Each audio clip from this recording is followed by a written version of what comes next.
ఒకానొక అడవిలో జింక పులి స్నేహితులుగా ఉండేవి. జింక చాలా తెలివైనది, పులి బలమైనది. ఇద్దరూ కలిసి అడవిలో తిరుగుతూ ఆడుకుంటూ సంతోషంగా గడిపేవారు.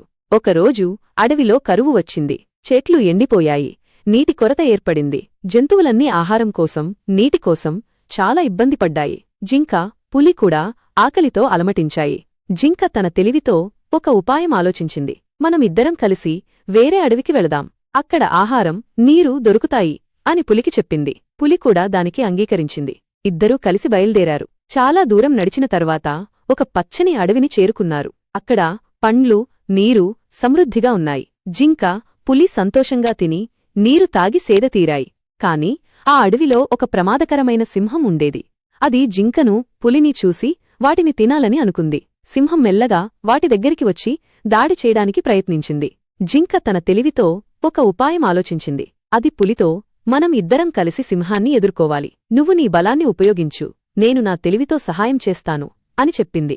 పులి తన బలంతో సింహాన్ని ఎదుర్కొంది. జింక తన తెలివితో సింహాన్ని గందరగోళానికి గురిచేసింది. జింక, పులి కలిసి సింహాన్ని ఓడించాయి. సింహం ఓడిపోయి పారిపోయింది.